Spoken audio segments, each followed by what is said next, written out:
My wife's sister Gina threw a wine glass and had a screaming meltdown at Thanksgiving, is a sentence I never thought I would say, much less live through. It sounds like the setup to a terrible joke, but for Oliver and me, it was the start of a family catastrophe.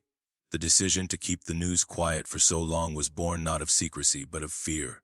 Oliver and I had been trying to conceive for 2 agonizing years.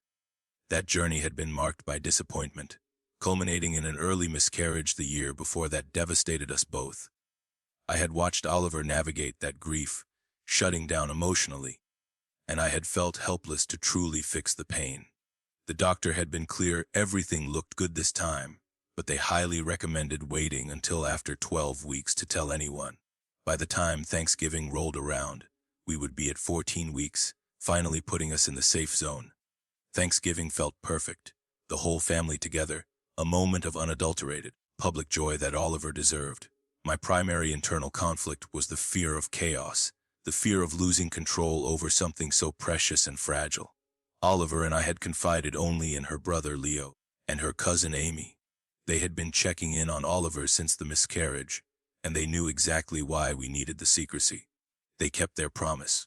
Their loyalty felt like a small, protected garden in the middle of a family that often felt like a social media minefield. And that minefield, of course, was Gina, my sister-in-law, 38 years old and a mother of 4. Operated under the assumption that her maternal experience made her the family's pregnancy and life expert. She literally would not, keep a secret. When Oliver told her about a promotion at work, Gina had announced it at Sunday dinner before Oliver even arrived. When I proposed, she posted about it online, tagging our entire family before we had finished the happy, crying phone call. She always framed it as uncontrollable excitement, but I saw the truth. She needed to be the messenger. It made her feel important and relevant, and in doing so, she stole Oliver's moments, making them about her performance. Oliver and I had agreed, with the unwavering conviction of people protecting something sacred, that we would tell absolutely everyone at the same time, including Gina. My anxiety spiked the week before Thanksgiving. Gina called Oliver, ostensibly to discuss a recipe. "You seem different lately, Oliver," she said, her voice dripping with artificial curiosity. "You got some news to share with your big sister." Oliver, who is usually quick to deflect, handled it perfectly. She said, "No, Gina. Just looking forward to seeing everyone."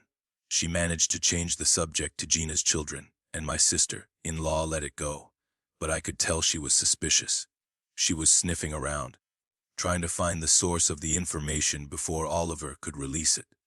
I sat next to Oliver, holding her hand under the kitchen table, feeling the familiar, nauseating knot of tension tightening in my stomach. The decision to keep Gina out of the loop was the right one. It was the only way to ensure this moment. The announcement of the baby we had tried for and prayed for remained hours and hours alone. The hyper-vigilance I'd developed since the miscarriage was focused entirely on protecting this one beautiful, necessary secret from Gina's destructive need for attention. The only thing I feared more than another loss was having the news stolen. We just had to get to Thursday. Just had to get to 14 weeks. The drive to Thanksgiving felt like we were smuggling a fragile, precious treasure.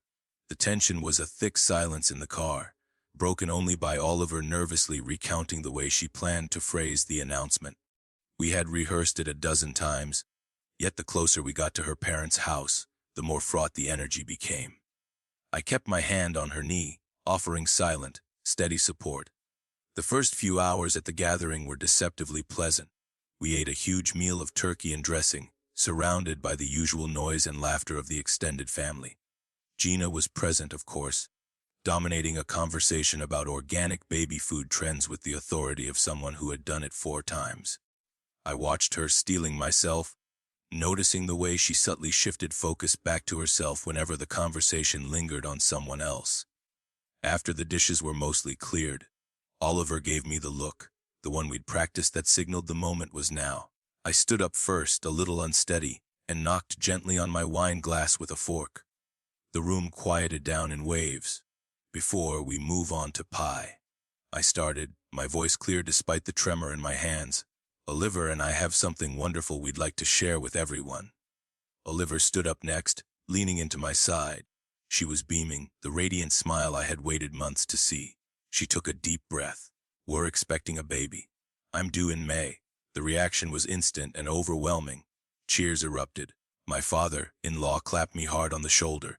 Leo and Amy rushed over, pulling us into a tight, tearful embrace. For about 30 seconds, the moment was everything we had dreamed of. Pure, unadulterated joy. Then I looked at Gina. She wasn't cheering. She wasn't smiling. She was sitting perfectly still, staring at Oliver with a mask of frozen disbelief that slowly cracked into rage. Her eyes weren't welling up with happy tears. They were filling with the hot, angry kind that burn before they fall. She pushed back her chair, the scraping sound cutting through the celebratory noise, and her voice, though quiet at first, was lethal. "How long?" she demanded. Oliver, still wrapped in the glow of the announcement, answered gently, "About 6 weeks, honey, since early October." That was the trigger. Gina stood up fully, her hands balled into fists at her sides. Her voice was no longer quiet. It was a yell. "6 weeks, Oliver? 6 weeks you've known and you didn't tell me first." The room went silent. The atmosphere immediately curdled from joyful celebration to poisonous confrontation. "I told you about all 4 of my pregnancies before anyone else, Oliver," Gina accused, her voice cracking now with theatrical betrayal. "Before Mom, before Dad, before Jake. I told you because that's what sisters do. You betrayed me. You made me look stupid in front of the whole family." My mother-in-law tried to intervene, her face pale, but Gina snapped at her. "Did you know, Mom?" When my mother-in-law shook her head, a fresh torrent of angry tears poured down Gina's face. She scanned the room, landing on Leo and Amy. "Who knew? Who else knew before me?" Leo and Amy stayed quiet, but Gina didn't need confirmation. She figured it out instantly, her face twisting into a mask of righteous fury. She started screaming at them too, accusing them of being part of the conspiracy, of treating her like she couldn't be trusted. I felt the surge of protective fury inside me, the need to pull Oliver out of this storm. This was precisely why we hadn't told her. Her reaction was proving every single one of our fears justified. This was supposed to be about the baby, and in 3 minutes, Gina had made it entirely about her. I knew the internal conflict was over. I had to step in. I just had to figure out how to stop the imminent, destructive chaos. When her voice cracked asking who ye did know, I knew we were seconds away from total disaster. Gina wasn't just upset, she was detonating. My father-in-law tried one last time to pull her back from the edge. "Gina, please calm down. Be happy for your sister." Her head snapped toward him, the expression on her face pure, ugly defiance. How could she be happy when I deliberately excluded her from the most important news? She screamed, her voice hitting a painful, sharp register. The key dialogue I'd recall years later was the venom in her voice as she fixed her stare on me. "You did this. You turned her against her own sister." She looked right at me, venom in her eyes. "We just wanted to wait until we were sure everything was okay." I interjected, trying to keep my voice even, rational. "That is stupid," she shot back. "I would have supported her either way. Now I feel like I'm not real family." Real family tells each other everything immediately. The irony was staggering. Oliver's brother Leo finally had enough. He stood up slowly, pushing his chair back. His voice was low and dangerous, a complete contrast to Gina's hysteria. "Maybe," he said, addressing the room but looking directly at Gina, "if Gina could keep her mouth shut for once, people would tell her things." That was the line. Gina let out a choke sound, a strangled, furious noise, and then she lunged. Not at Leo, but at the dinner table. She grabbed the half-full wine glass in front of her. I had maybe 2 seconds to register the action before she whipped her arm back and hurled the glass across the dining room. It didn't hit anyone, thankfully, but it connected with the white wall above the buffet, exploding outward in a shower of deep red liquid and tiny, jagged shards of glass. The sound was deafening, a sharp crack followed by the sickening tinkle of hundreds of pieces falling onto the hardwood floor. The immediate aftermath was chaos. My 4-year-old nephew, who was sitting near the impact, started wailing instantly. My mother-in-law gasped, covering her mouth, tears streaming down her face.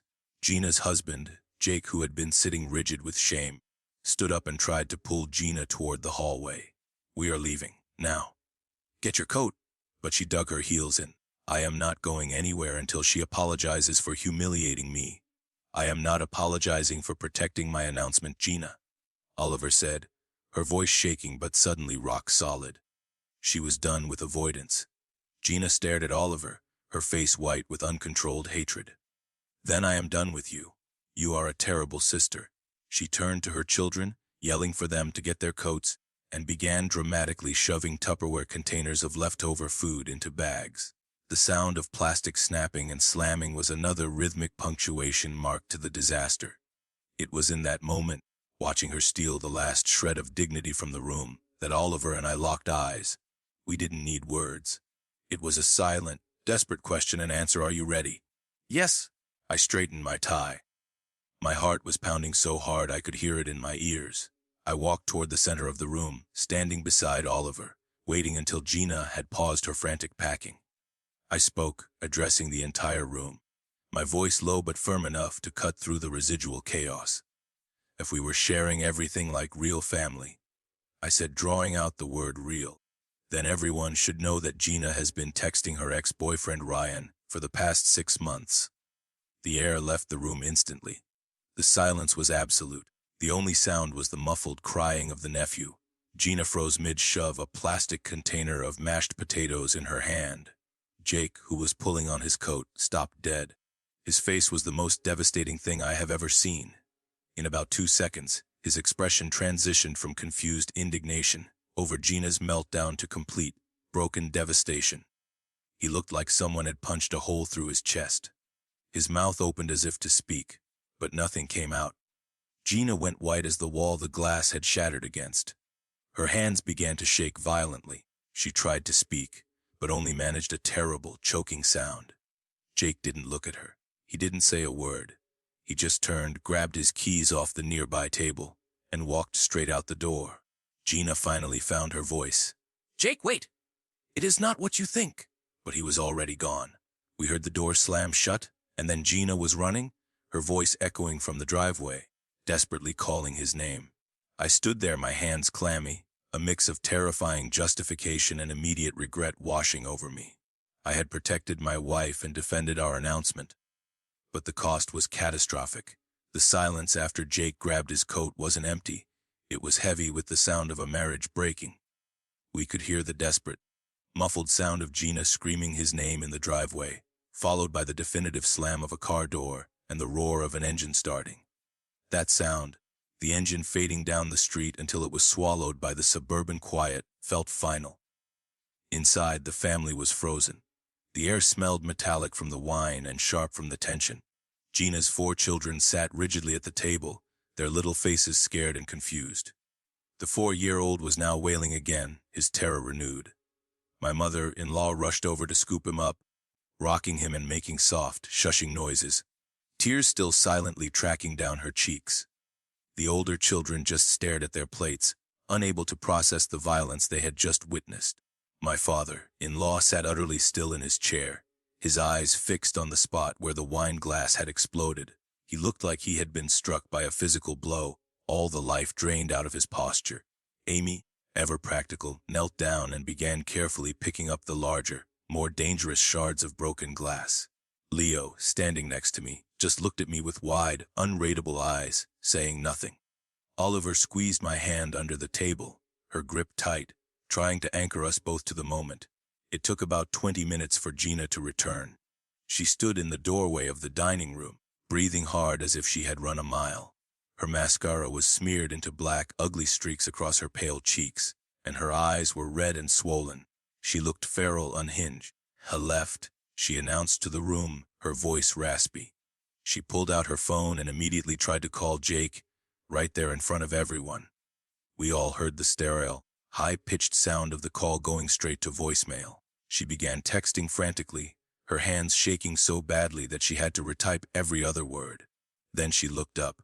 Her eyes landed on me, and the hatred in them was physical. It felt like a punch. She screamed, You destroyed my marriage! You ruined my children's lives just to get revenge over a stupid pregnancy announcement.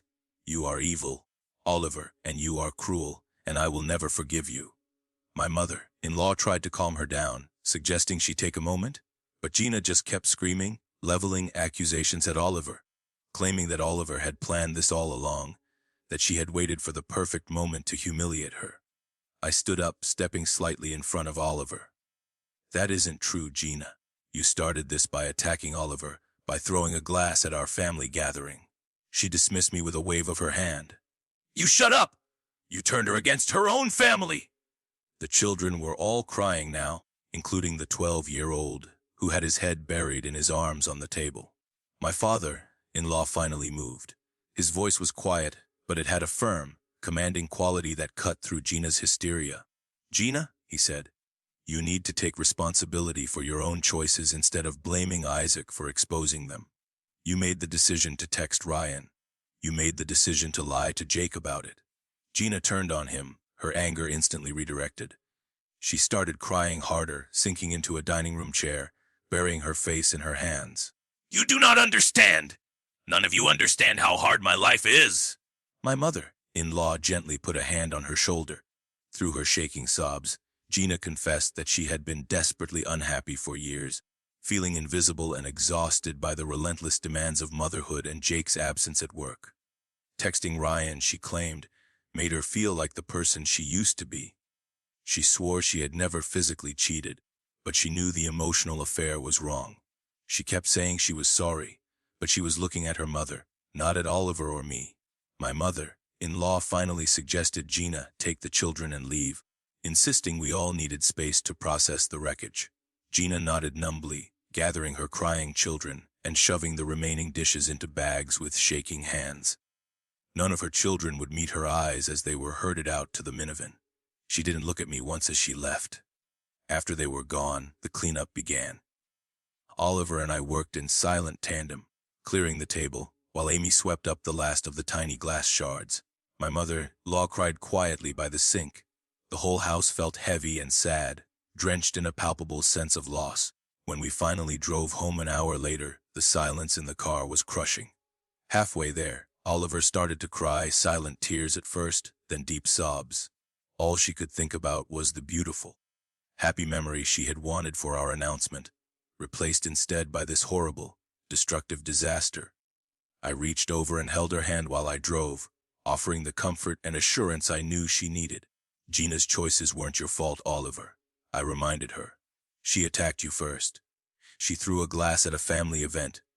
You had every right to defend yourself after she came at you so hard. I knew I was right, but the feeling of terrible guilt persisted. I kept seeing Jake's face, changing from confusion to absolute destruction. I kept hearing Gina's kids crying. The cost of our self-defense had been devastating, and I knew our lives and our family would never be the same again. We pulled into our driveway, and I held her, letting her cry on my shoulder until the worst of the sobs passed. We were going to be okay, and the baby was going to be okay. But the knowledge that we had just broken a family in order to save our own moment weighed heavily on my soul. Waking up the next morning felt like emerging from a war zone. My phone was a field of landmines. I felt heavy, exhausted, and strangely numb. The first thing I did was check on Oliver, who was still asleep but looked pale, the stress lines around her eyes deeper than usual. The second thing I did was look at my phone's 17 missed calls from different family members, all lighting up the screen. I knew I couldn't ignore the crisis. I took a deep breath and started sifting through the messages. The longest text was from my mother-in-law asking me to explain in detail how exactly I knew about Ryan. I called her back right away, and she answered on the first ring, her voice tight with worry and exhaustion. I told her the truth last month. Gina had asked Oliver to check a message while Gina was driving, and the text notification from Ryan had popped up with a string of heart emojis. Oliver had opened it and seen dozens of flirty, inappropriate messages going back months. I explained that we had been carrying that terrifying knowledge, agonizing over what to do long before Thanksgiving. My mother-in-law sighed a long, shaky sound. "Oh, Isaac," she whispered. "I wish you had told me privately or Jake instead of announcing it like that, in front of everyone. And I wish Gina hadn't thrown a glass and screamed at Oliver for protecting her pregnancy announcement." I countered, my voice hardening. I wasn't going to apologize for defending my wife. She went quiet for a moment, and I could practically hear her processing the layers of damage. I understand you were defending yourself. She finally conceded. But the way you did it caused an incredible amount of damage. She confirmed the depth of the immediate fallout. Gina had called her at 3 in the morning, hysterical, confirming that Jake still wasn't answering her calls and his location was unknown. Later that morning, Oliver's father called me separately. His voice was calmer, more measured. He told me he supported me, and more importantly, he believed Gina desperately needed a wake-up call about her entitled, destructive behavior. She's been treating people badly without consequences for years, he said. He added, though, that he was deeply worried about Jake and the kids. He asked if I knew anything more about the Ryan situation, if it had been physical. I could only repeat what Oliver had seen, only flirty texts and emails, but we didn't know how deep the betrayal went. He grimly agreed that Jake was likely trying to figure that out too. He ended the call by sternly telling me to take care of Oliver and the baby, and not to let the family stress affect the pregnancy. His advice, rooted in pragmatism, was a necessary reminder that my primary focus remained Oliver and our unborn child. 3 days dragged by with zero contact from Gina, which was a terrifying kind of quiet. Oliver texted her once, cautiously asking if she was okay, but the message went unanswered. Leo called to report that he had driven by their house, and while Gina's minivan was there, no one would answer the door. The family started to get frantic. Jake finally responded to the father-in-law's messages on the 3rd day, saying he was staying at his brother Justin's place and needed time to think.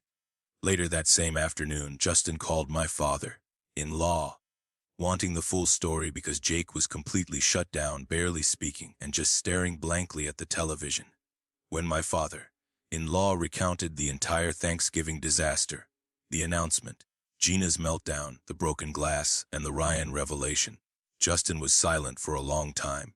He confirmed that Jake had shown up that night looking destroyed.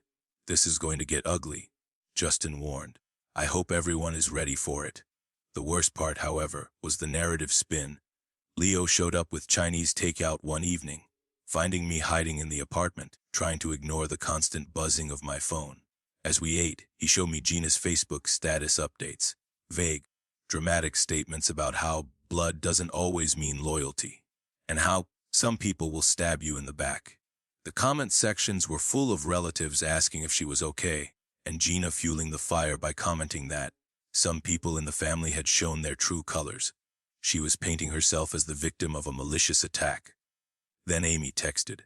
Her mom had called, having heard a completely twisted version of events, that Oliver had spitefully announced Gina's secret, just to embarrass her, because Oliver was angry about the pregnancy news being kept quiet. Amy had told her mother the truth, but wasn't sure she was believed. My blood ran cold with frustrated anger.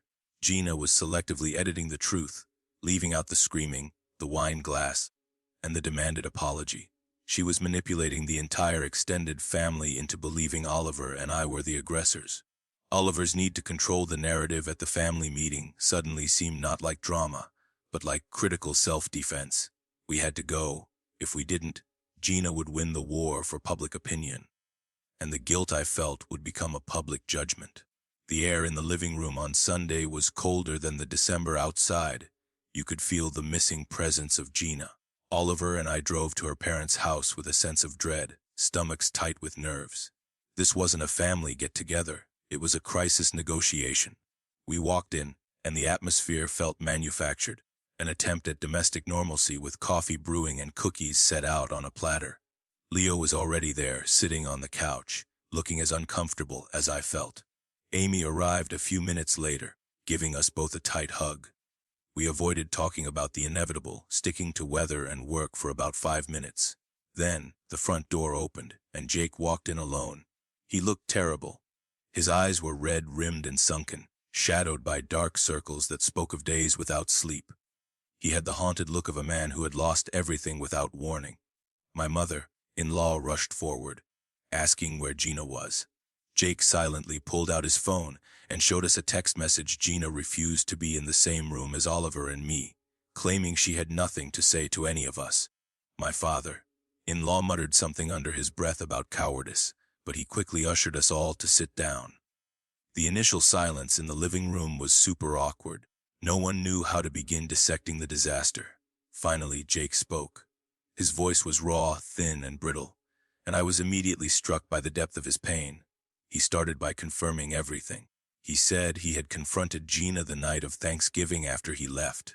She admitted it all. Jakey's voice cracked badly when he detailed the extent of the betrayal. They had been texting Ryan every single day for 6 months. He confirmed that she had also confessed to meeting up with Ryan for coffee twice, once in September and once again in early November. My mother-in-law put her hand over her mouth, a small, choked sound escaping her.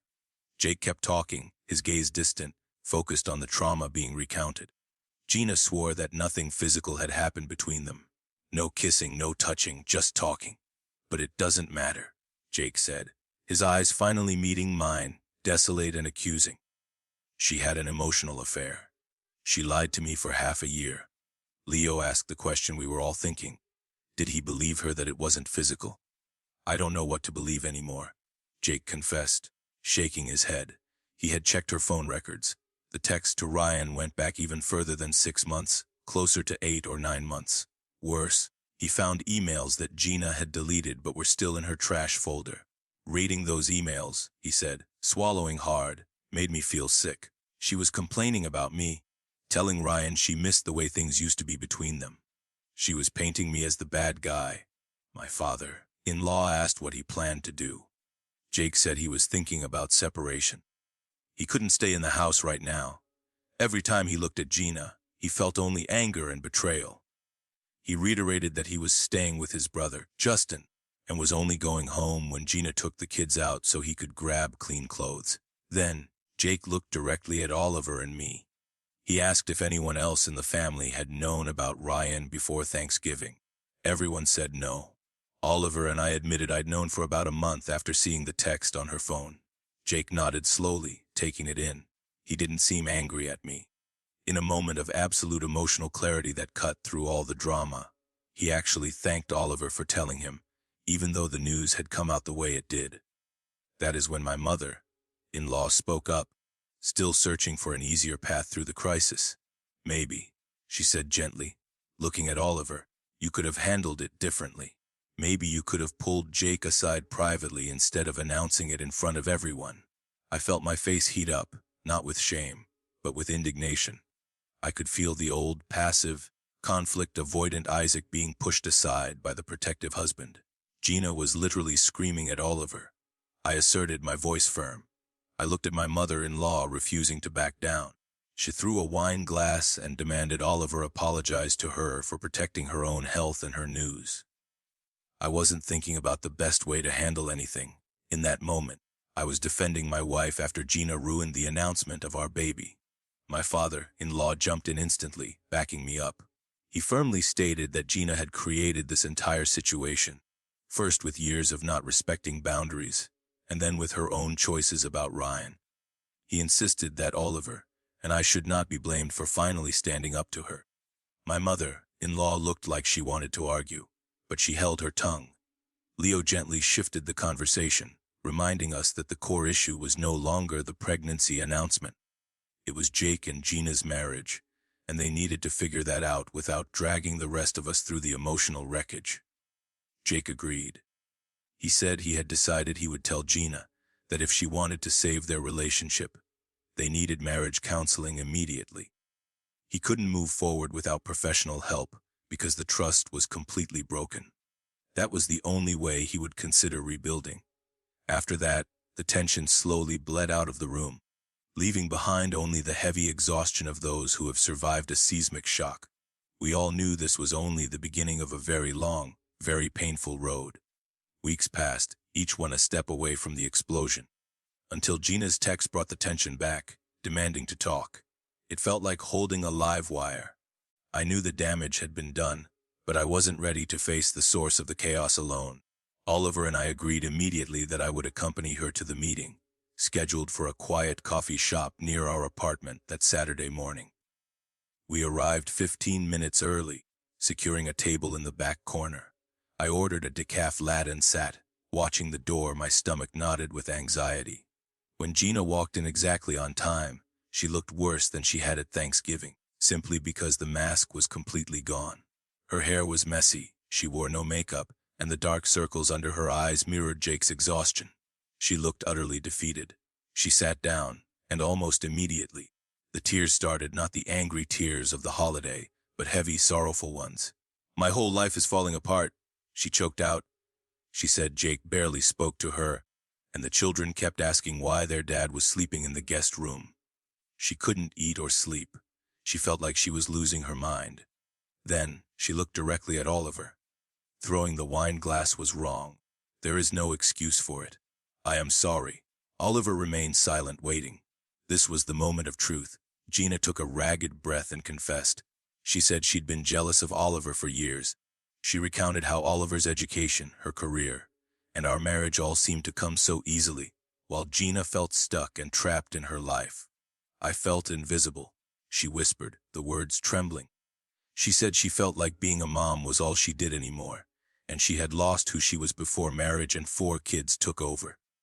Watching Oliver travel and have hobbies made her resentful. It was a stunning, heartbreaking confession. I sat there, realization washing over me that her destructive behavior was rooted in a deep, private pain. While we had been struggling silently with miscarriage and fertility, Gina had been struggling silently with her identity. She wiped her eyes with a napkin. Texting Ryan, she explained, made her feel like the young person she used to be. It was stupid and wrong, she knew, but it felt good to have someone care about her thoughts. I reached for Oliver's hand under the table, squeezing it for both our benefit. Gina looked at us both. "I am so sorry for throwing the glass. I am sorry for ruining your pregnancy announcement. I know I have a problem with needing attention and being the first to know things.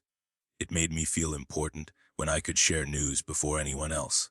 She confirmed that Jake had told her that if she didn't get help, he was leaving. She was in individual therapy and starting couples counseling next week. "I'm trying to change," she pleaded. "It is just so hard." Oliver finally spoke. Her voice was steady and calm. "I forgive you for Thanksgiving, Gina. I understand you were going through stuff, but I need you to respect my boundaries from now on. That means you never share my personal news without asking me first, and it means not making my moments about you." Gina nodded, tears streaming down her face. She asked if Oliver would consider family therapy eventually, as her therapist suggested it might help them rebuild their relationship. Oliver said, "Maybe after we both have some time to work on ourselves separately." Gina accepted the condition without argument, which was a huge sign of genuine change. We stood up to leave after a few more minutes of insignificant conversation.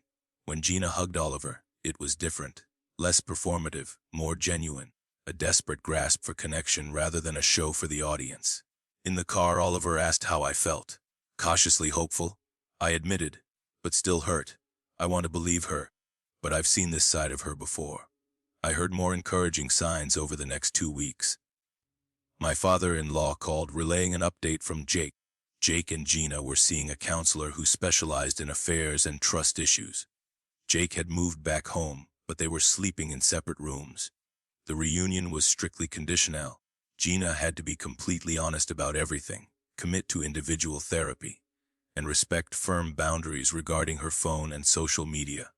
I was glad Jake wasn't letting the betrayal slide. Gina needed to face real, sustained consequences. My next doctor appointment confirmed the positive shift in our lives. Oliver and I went together. The doctor noted that while Oliver had been very tense at the last appointment, her blood pressure was excellent, and the baby was growing perfectly. The doctor sternly reminded us that Oliver needed to take care of herself and not let the family stress affect the baby. I looked at Oliver's determined profile and knew we were doing the right thing.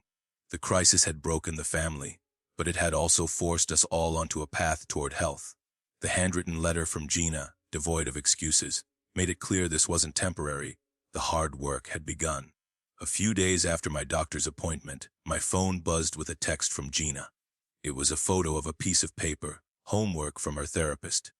The assignment was to write down every time she had crossed someone's boundaries and think about making amends.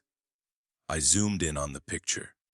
My pregnancy announcement was at the top of the list, but there were 12 different incidents on the first page alone, She had told Leo's news, Amy's news, and even our father-in-law's private health scare.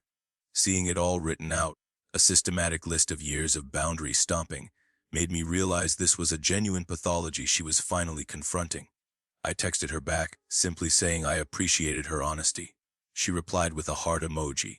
Christmas was fast approaching and Oliver's mother called, sounding worried, asking if we could all gather without another disaster. Oliver and I agreed to a casual gathering, appetizers and games, lower pressure. A few days before, my father-in-law texted me. Jake told him the marriage counseling was truly helping them communicate for the first time in years. Gina had been completely open with her phone and her schedule. My father-in-law was cautiously hopeful, acknowledging he had never seen her take responsibility like this before. The Saturday before Christmas, Leo and Amy came over to help us set up the nursery. The walls were painted a soft gray, and we spent the day assembling the crib and dresser. Surrounded by tiny outfits, Amy held up a onesie and joked that at least this baby would have incredible stories about family dysfunction to learn from. I laughed, a genuine, stress-free laugh that felt wonderful. It felt good to focus on creating a future instead of fighting the past. Christmas Eve arrived. Oliver and I walked into her parents' house, and the atmosphere was relaxed, peaceful. Gina arrived with Jake and the kids. She walked in carrying a casserole dish and a wrapped present. She saw us across the room and gave Oliver a small, non-dramatic wave, not the forced, suffocating hug she used to demand. She set her things down and came over to us. She asked Oliver how she was feeling and if the baby was healthy. When Oliver confirmed everything was good, Gina simply smiled, genuinely, and walked away to help her mother in the kitchen. She wasn't trying to dominate the space. Throughout the afternoon, the change in Gina was undeniable. When Leo told a story, she listened without interrupting. When my father-in-law asked Oliver about pregnancy symptoms, Gina let Oliver answer without jumping in with her 4 pregnancies worth of expertise. She was present, supportive, and quiet. Jake was noticeably more at ease, even smiling when Gina made a joke about a terrible card hand. Before we ate, Gina pulled a wrapped box from her bag and handed it to Oliver. It was a beautiful, handmade baby blanket stitched with tiny stars and moons. It was clearly a product of hours of focused, solitary effort. She gave it to Oliver quietly, without demanding a big show or an audience, simply saying she hoped we liked it. It was the antithesis of the wine glass, a quiet gesture of genuine sisterhood. After they left that evening, Leo looked at me and asked what I thought. I said I didn't know what to think, because it was so radically different from how she usually acted. Leo suggested that maybe the whole Thanksgiving disaster had finally shocked her into changing. We all agreed we would stay cautious, but the progress was undeniable. One good day didn't erase years of boundary stomping, but it was a crucial start. A few weeks later, my phone rang. It was Gina, calling from her therapist's office. She asked if I would be willing to attend one of their sessions. Aaron, her therapist, thought it would help them rebuild their relationship. The idea of sitting in therapy with Gina was terrifying, but I thought about our baby and the kind of family she deserved to grow up in. I agreed to one session. In the small, quiet office, Oliver and I sat across from Gina. Oliver bravely spoke first, detailing how Gina's actions had made her feel like she couldn't trust her own sister, how her accomplishments always felt stolen. Gina, tearful but controlled, repeated her confession she felt invisible, and being the messenger made her feel relevant and needed. It was selfish, she admitted, and she understood the damage. We agreed to work on rebuilding trust, one difficult conversation at a time. The weeks turned into months. Oliver's belly grew bigger, and she felt the baby moving constantly. Gina continued to show genuine effort. One afternoon, she showed up with a bundle of freezer meals, casseroles and soups, all labeled with instructions, a practical gesture of help after the baby came. She asked if Oliver needed anything else, making sure to add that she didn't expect to be in the delivery room or anything. She just wanted to be helpful on Oliver's terms. Then, one Tuesday night, my water broke right there in the living room. I rushed Oliver to the hospital. Contractions came fast and hard. Labor was long and exhausting, but after hours of waiting, pushing, and coaching, the doctor placed a tiny, perfect girl on Oliver's chest. She was 7 pounds, 3 ounces of beautiful, dark-haired reality. My family filtered in to meet their granddaughter.